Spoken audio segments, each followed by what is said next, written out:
ಶಿಡ್ಲಘಟ್ಟ ತಾಲೂಕಿನ ಮತಗಟ್ಟೆ ಕೇಂದ್ರಗಳಿಗೆ ಮಾನ್ಯ ಕಾರ್ಯನಿರ್ವಾಹಕ ಅಧಿಕಾರಿಯವರು ಭೇಟಿ ನೀಡಿ ವಿಶೇಷಚೇತನರಿಗೆ ಹಾಗೂ ಮತದಾರರಿಗೆ ಅನುಕೂಲವಾಗುವಂತೆ ಮತಗಟ್ಟೆಗಳನ್ನು ಸಿದ್ಧಪಡಿಸಲಾಗಿದೆ.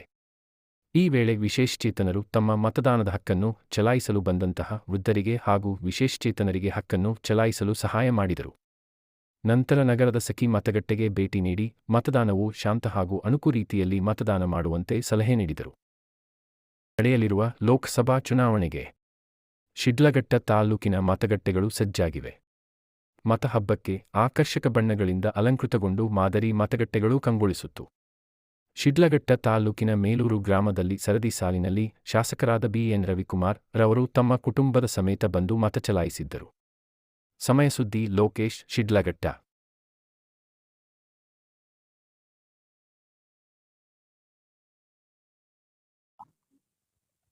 ಉತ್ತಮ ಭವಿಷ್ಯಕ್ಕಾಗಿ 2024 ಲೋಕಸಭಾ ಚುನಾವಣೆ ಏನೊಂದು ಪ್ರಕ್ರಿಯೆಯಲ್ಲಿ ಇವತ್ತು ನಡೀತಾ ಇದೆ. ಈ ದೇಶದ ಪ್ರಧಾನಮಂತ್ರಿಗಳಾದಂತಹ ನರೇಂದ್ರ ಮೋದಿಜಿಯವರು, ಈ ದೇಶದ ಮಾಜಿ ಪ್ರಧಾನಮಂತ್ರಿಗಳಾದಂತಹ ದೇವೇಗೌಡರ ಅಪ್ಪಾಜಿಯವರ ಒಂದು ಆಶೀರ್ವಾದದಿಂದ ಕೋಲಾರ ಲೋಕಸಭಾ ಕ್ಷೇತ್ರದ ಎನ್ಡಿಎ ಮೈತ್ರಿಕೂಟದ ಅಭ್ಯರ್ಥಿಯಾಗಿ ಮಲ್ಲೇಶ್ ಬಾಬು ಅವರು ಈ ಒಂದು ಚುನಾವಣೆಯಲ್ಲಿ ಸ್ಪರ್ಧೆ ಮಾಡಿದ್ದಾರೆ.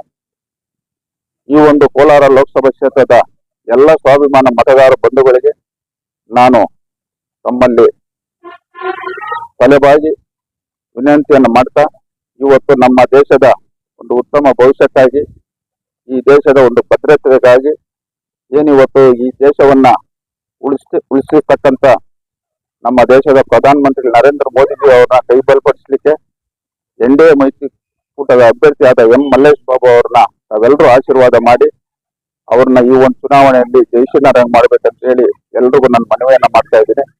ಅವರ ಒಂದು ಗುರುತು ಒತ್ತದ ತೆನೆ ಒತ್ತ ರೈತ ಮಹಿಳೆ ಕ್ರಮ ಸಂಖ್ಯೆ 2 ಲೋಕಸಭಾ ಕ್ಷೇತ್ರದ ಎನ್ಡಿಎ ಮೈತ್ರಿಕೂಟದ ಅಭ್ಯರ್ಥಿಯಾದ ಎಂ ಮಲ್ಲೇಶ್ ಬಾಬು ಅವ್ರನ್ನ ಆಶೀರ್ವಾದನ ಮಾಡ್ಬೇಕಂತ ಹೇಳಿ ಎಲ್ರಿಗೂ ನಾನು ಮನವಿಯನ್ನ ಮಾಡ್ತಾ, ಏನಿವತ್ತು ಈ ದೇಶದಲ್ಲಿ ನಮ್ಮ ದೇಶದ ಒಂದು ಸುರಕ್ಷತೆ, ಈ ದೇಶದ ಬಡತನ ನಿರ್ಮೂಲನೆಗೆ ನಮ್ಮ ದೇಶದ ಪ್ರಧಾನಮಂತ್ರಿಗಳಾದಂತಹ ನರೇಂದ್ರ ಮೋದಿಜಿ ಅವ್ರನ್ನ 3ನೇ ಬಾರಿ ನಾವು ಪ್ರಧಾನಮಂತ್ರಿ ಮಾಡಿದಂತ ಸಂದರ್ಭದಲ್ಲಿ ಈ ದೇಶದಲ್ಲಿ ಬಡತನ ನಿರ್ಮೂಲನೆ ಆಗ್ತದಂತ ಎಲ್ಲರಿಗೂ ನಾನು ತಲೆಬಾಗಿ ಮನವಿಯನ್ನ ಮಾಡ್ತಾ ಇದ್ದೀನಿ.